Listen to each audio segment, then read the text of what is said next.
let's talk to, I believe it's Shana or Shana. I'm not sure. So please tell me how to pronounce your name. Calling in from Tiny Xylophones, wants to know how to deconstruct her belief in hell without deconstructing her belief in Christ, the risen Lord.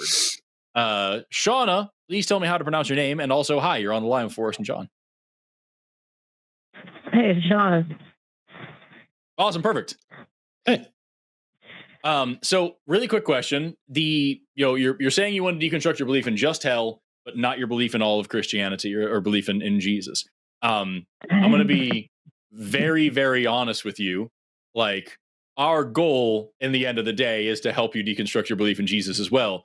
But I would rather you take one brick out of this wall than tear down the whole wall in this moment and fail. So, like, I'm happy to talk about hell, but don't be surprised if we talk a little bit about Jesus as well while we're getting there. Is that okay with you? Sounds fair enough. Okay, cool. Well, then my first question is why? Why do you only want to stick with hell and not the whole thing?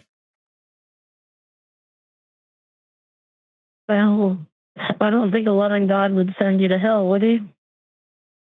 I don't think so either. You wouldn't think so, but there's also, like, what's the criteria for getting into hell or getting into heaven? Either one. Like, what exactly do you have to do in order to get sent there? Well, that's the thing, and I'm questioning currently. I'm actually a universalist currently, so I think everyone is going to go to heaven eventually. But I believe in temporary hell. Okay. So you don't believe in hell as like like that's where you get sent absolutely, like, for eternity. You think that there's only a short amount of time that you're in hell. Yeah, like purgatory. Okay. So, question. You hold this belief. I'm assuming you were raised in in some sort of Christian tradition. No. No. Okay. So did you develop this belief on your own later on? Yeah. Okay. What led you to decide that this was a thing that you believed in? What's something that convinced you that this was real?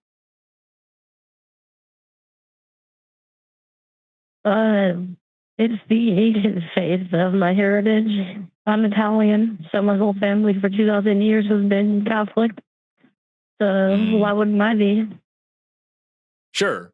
But I mean, like, is that actually why you chose to believe this? Is like, well, I guess my parents and my parents and their parents and their parents did, so I might as well? Or did you have any, like, actual evidence for it or anything that was, like, compelling to you? Or was it just traditional to fear this?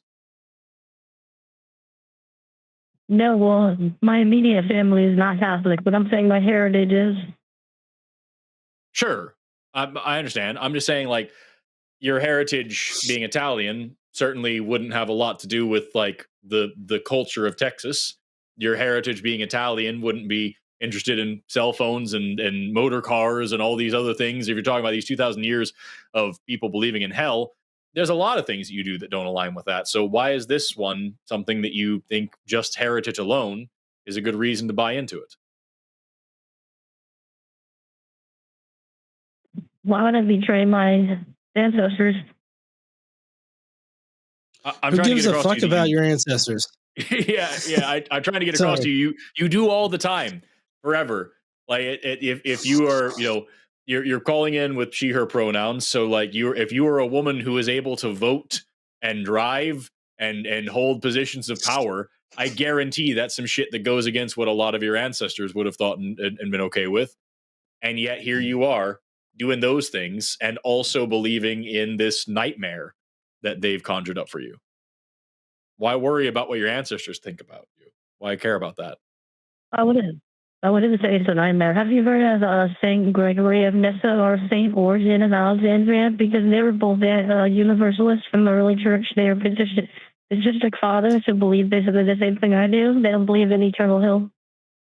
That's great. There's people that believe in the thing. That doesn't really answer the question that I just asked you, though. Yeah, but they're church fathers. Who cares? I mean, like, yeah, I'm having trouble following it. I don't know if it's like my brain fog that's going on right now, but I'm having trouble following like why you even still believe like in hell, because it kind of seems like you're like, well, a loving God wouldn't send us there. And I agree, a loving God wouldn't. So it's either your God is omnibenevolent or all loving or whatever, or he's not. Mm-hmm. This seems to be like, a pretty clear-cut case. Which one do you think that it is? Do you think that your God is all loving?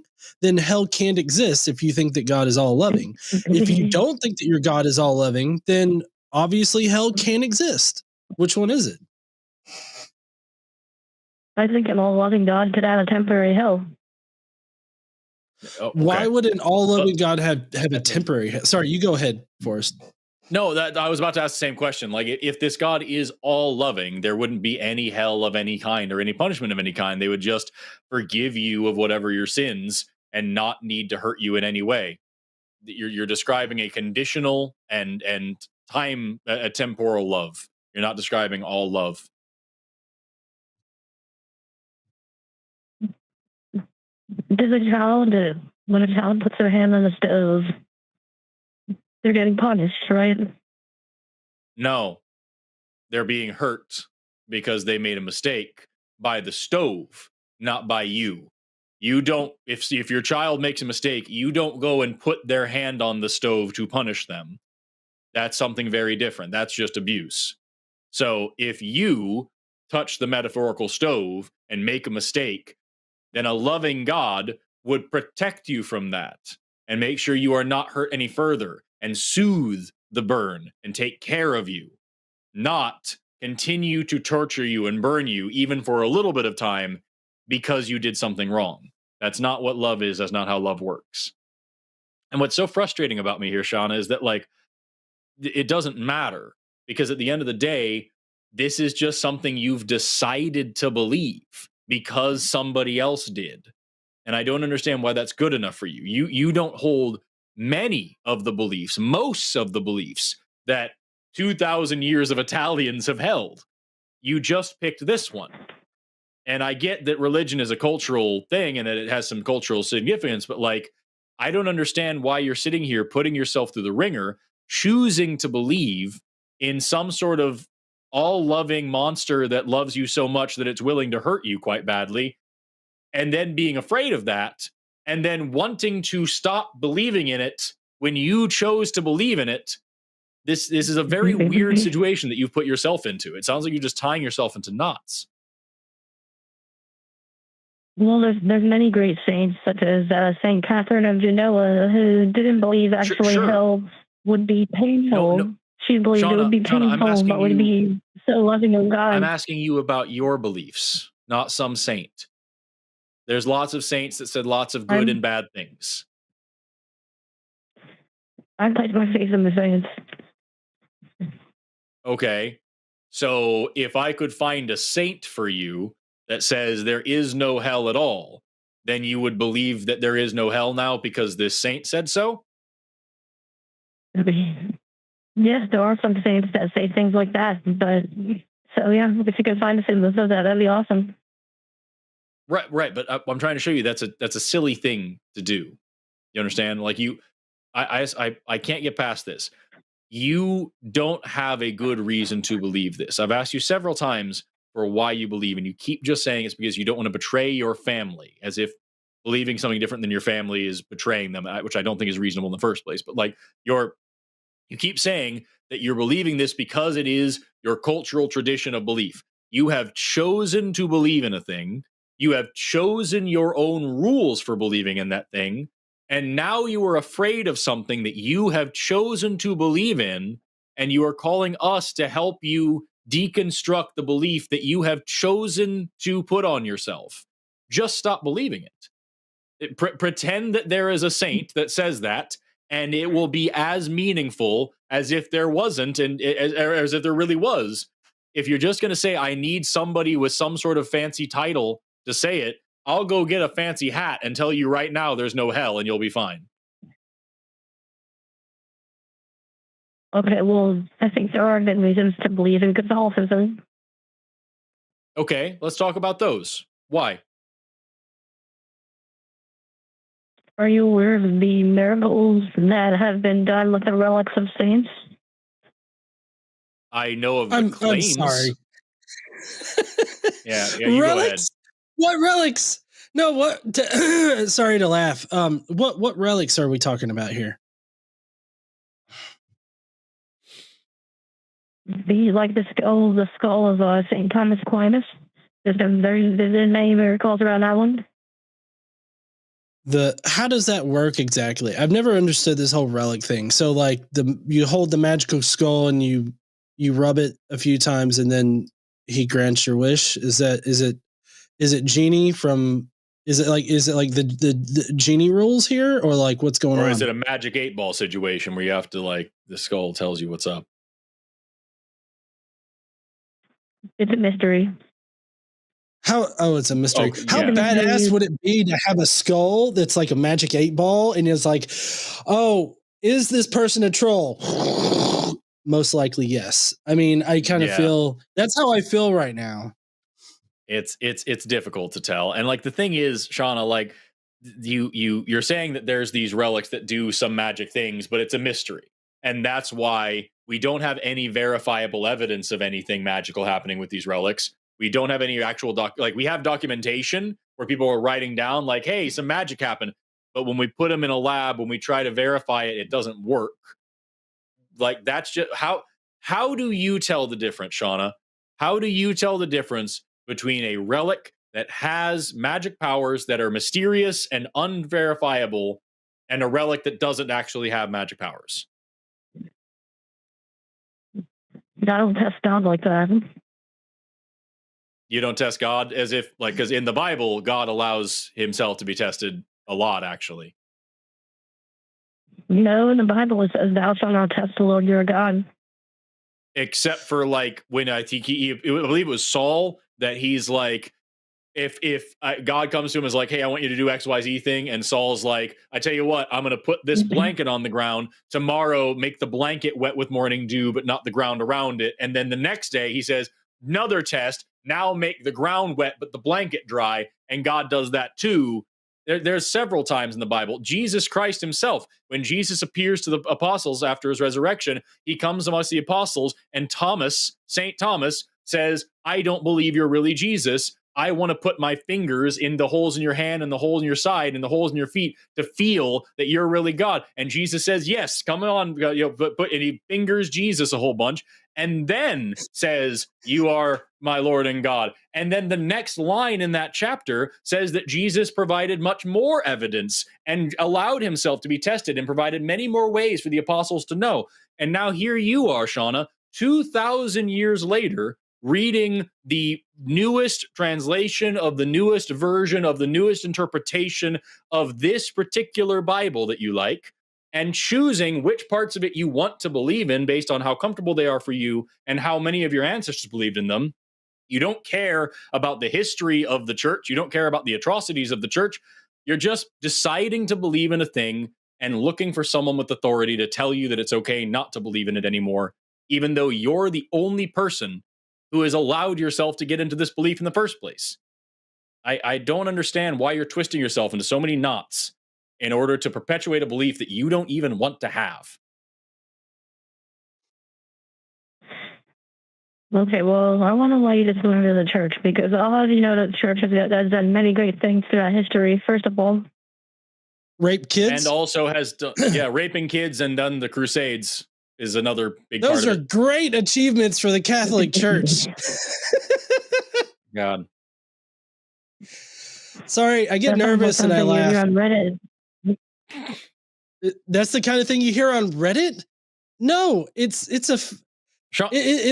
literally a fucking thing that's been like cataloged across the world. Was it a good thing? Like, because what tends to happen is that a priest will rape a child or two, and then rather than being punished in any way, they will just be moved to another parish.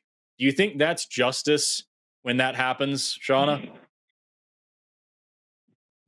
No, I don't. But do you realize that Pope Francis is significantly more progressive than Joe Biden or any Democrat or even Bernie Sanders? Doesn't matter. It doesn't matter.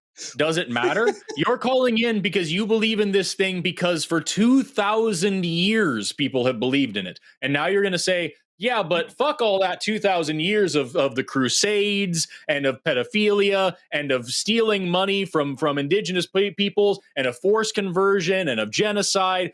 2,000 years of absolute atrocities. Fuck it. Because right now, Pope Francis is a pretty progressive guy.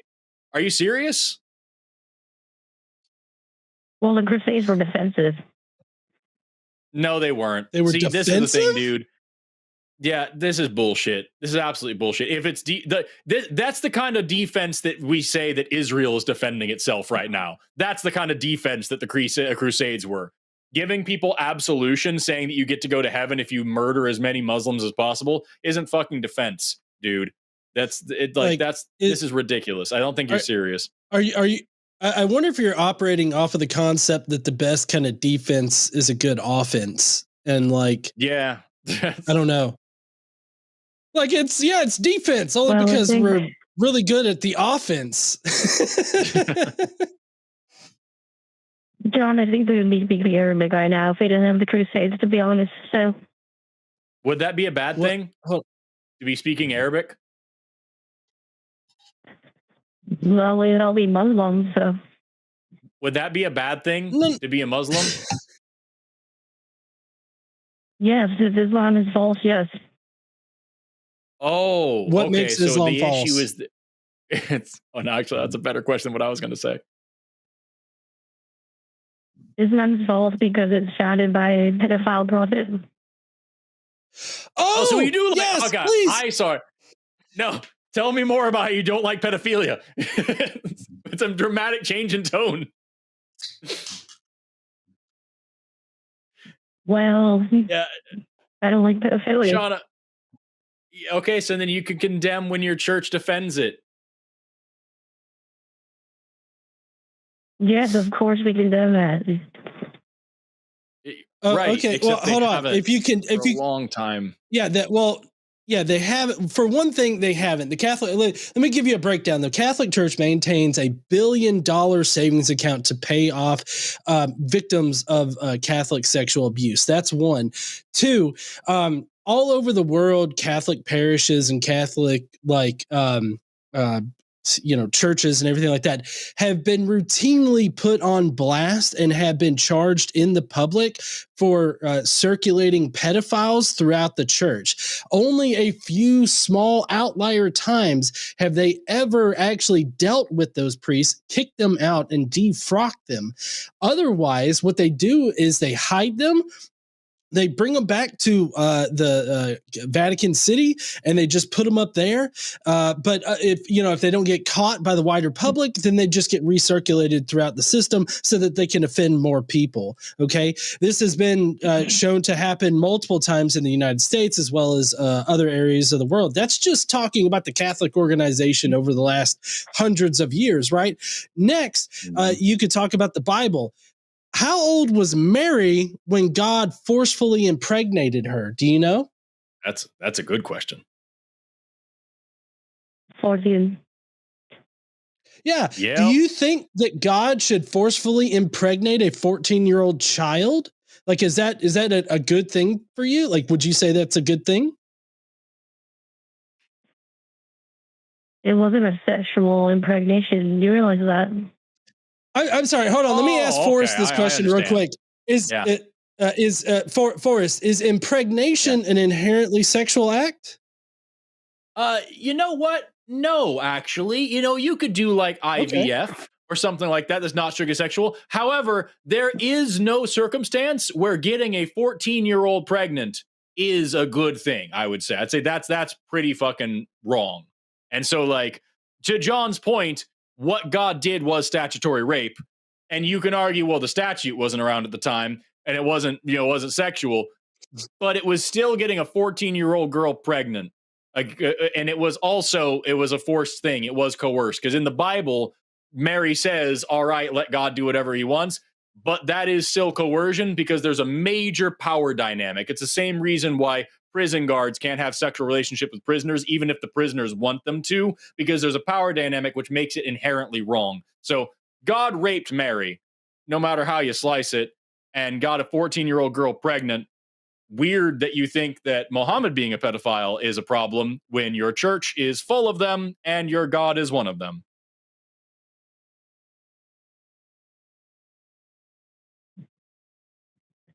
God is not a pedophile. That's ridiculous. Okay, so if you want to be technical, he's a hebephile in that particular instance, because hebephile would be that particular age range. But I mean, I really think that we're pulling. Now. Yeah. Well, I mean, I've had to look it up because conservative dipshits always push back on that for whatever reason. But yeah, so hebephile would be technically what God is in that particular situation. But also in the Talmud, you have different regulations for when a father sells his child, his young daughter, into a marriage. That can happen when she's 8. And so, like, considering that girls can enter puberty and become viable for like impregnation as young as like 8 or so, that would mean that, you know, there was definitely pedophilia happening at that time that was sanctioned, or at least seemed to be sanctioned by God. I don't know. Forrest, what do you have to say? That's the Muslim defense, by the way. As someone who has talked to several Muslims on these shows and argued about how it was pretty fucked up that Muhammad married a 6-year-old and had sex with her at 9, that is exactly what they say. Is that, well, if they're old enough to bleed, they're old enough to breed, which apparently God agrees with. That makes me cringe hearing that.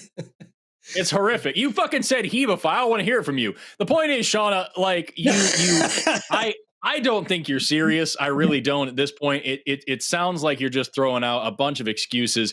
And what's frustrating about it to me is that, like, these are bad excuses for being a Catholic. They're bad excuses for defending the Catholic Church. They're bad excuses for defending the Catholic Church's history, thousands of years of history of horrific behavior. And not only that, it is still just something that you just decided to believe in for no good reason at all, and now are calling us to complain and ask us how to help you not believe in it anymore. I think you're wasting your own time, and you're certainly wasting ours. So I think I'm going to move on from this call, unless, John, you have anything else. Nope. Yeah. Shana, you chose to believe this. Choose to stop believing it if you don't want to. That's the advice that I would give you. Goodbye now. Please stop practicing Catholicism because it fucking sucks. Weird call. I totally agree. I fucking hate Catholicism. Forrest, have you seen, there's a movie called Spotlight. Have you seen Spotlight? No, I haven't. It's a really good movie. It's got a lot of great people in it. That it's a dramatization of the Spotlight group from the Boston Globe. They're the ones that initially broke the Catholic sexual abuse scandal in the early 2000s. And it started this sort of cascade of like investigations and like everything like that. It's really horrible. Like, well, watching it, it's really great. Like, look at like what actually happened, but like figuring out like everything that they went through is just crazy. I suggest everybody watch it. I think it's on Netflix for people that's interested in that kind of thing. While you were saying that, fucking Grimbeard in the chat, god damn it, if you're sexually attracted to spooky things, are you a heebie-jeebie file? That's really good. That's really, really good. Yeah, that'll be in Webster's dictionary next year. Such a great fucking what I can't stop thinking. So I was thinking about Catholicism actually earlier today, and like something just like that stuck out to me, and I can't get off this train, and I need to share it with somebody. And since we just got off a Catholic cult show, I just want to share it with somebody. That, like, holy water, right? So you have holy water. It's blessed by whatever, and it is now, this is what holy water is all about. And you can do stuff like bless people. I don't know. Here's a question for you. Just go down this road with me, right? If I had like a cup of holy water and a cup of regular water, and let's say actual cup, like 8 ounces. Okay, I have 8 ounces of holy water and I have 8 ounces of regular water. If I pour the regular water into the holy water, is it still holy water? I know you don't believe this, but just I'm asking you to play with this with me for a second. Would it make sense? Yeah, I mean, I guess I don't, because so like you got the water molecules that have been blessed by a man of God mixing with the other ones. The ones that have been blessed are mixed in, so it's just sort of a diluted God. That's exactly the thing. Thing. I need to know, can you dilute holy water to the point where it's no longer effective? And if so, where is that point? Or is holy water like homeopathy, where like you can dilute it forever and it's still effective, or even maybe more effective? Is there a point where that happens? And also, if any of that is or isn't true, it begs the question about, okay, what is actually the holy thing? Is it the molecules themselves, right? If the molecules are what are being blessed and those are the holy things, then can you distill holy water? Can you evaporate and then condense holy water again and make it still be holy water? Or does the physical change affect the magical properties of the holy water? Or is it the incidentals, as Catholics say about like with transubstantiation, whenever they eat the paste bread and drink the wine, turns into the body and the blood of Jesus, and it's not the matter, the substance of the bread stays the same, but it's the incidentals. The incidentals are the molecules, but the actual substance of the bread changes into the blood or the body of Christ or whatever like that. So like, even though it is still technically bread, it is also literally the body of Christ. Is it like that with the holy water, where the molecules aren't actually affected? It's just some ethereal thing about the molecules. And if so, then the dilution thing raises further questions. If it can be diluted infinitely, and if condensation and evaporation don't affect it, then that would also imply that like every bit of holy water that's ever been holy water is still around. It's just in the water cycle, moving about, right? And like, if it can be diluted and expanded, right? If I pour the 1 cup in and now I have 2 cups of holy water, then that would mean that every bit of water on earth is at this point holy water. It must have, because it's been diluted at some point, mixed, integrated. The biogeochemical cycles have moved it around. The water cycle has moved it around, which means every time it rains, the place is bathed, wherever that is, in holy water. And that is why there aren't vampires anymore, because after so long, we have now got to the point where literally every thunderstorm is cleansing that area. And like that, you know what I'm saying? And I was thinking about that. I couldn't let go of this thought. And I want to play with this so much more, but I don't think we're going to have a Catholic that's serious that calls in and plays with it with me. But like, I was going to say, Forrest, like, I understand you walking out that thought, and I'm right there with you. Yeah. It's an interesting thing to walk down, but I think that we're not really gauging the amount of magic that's going into it. Like, how does magic operate? It's magic. We don't got to explain shit, So, I mean, I think that it's just, magical water stays magic. And so therefore all water is holy water, as long as you flush enough holy water down the drain, I guess. Flushing is another great question. What if I had 1 cup of holy water and I added like 1 cup of some other thing, like some other liquid, like alcohol, right? Do different solutes or different things, can holy water be a part? Can I make a holy water martini, right? Can I do scotch and water, but the water is holy? And is it still holy water at that point? And if so, then everything that I drink has holy water in it, and everything that I piss is holy water. There's holy water, like everything is holy water.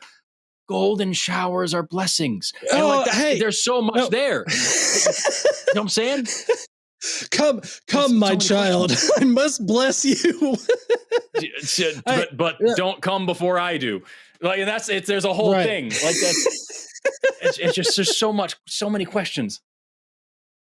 I don't know, man. I can't let go of this thought, and I have questions about it. Because if you can solve vampirism with by busting a hot waz on Dracula, like the fucking man, I'm into that idea.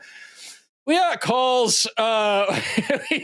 Oh man, we still got lines open. I forgot we were doing a show. Hey, what's up? I'm glad you enjoyed that clip of people talking to each other. I'm Jimmy, and this is Eric. And well, we'd really love it if you would support us. Where can they support us, Eric? Where would they do that? I don't know, Jimmy, because I don't have the notes on me right now. This is too long. The outros have to be short. Patreon.com/call the line.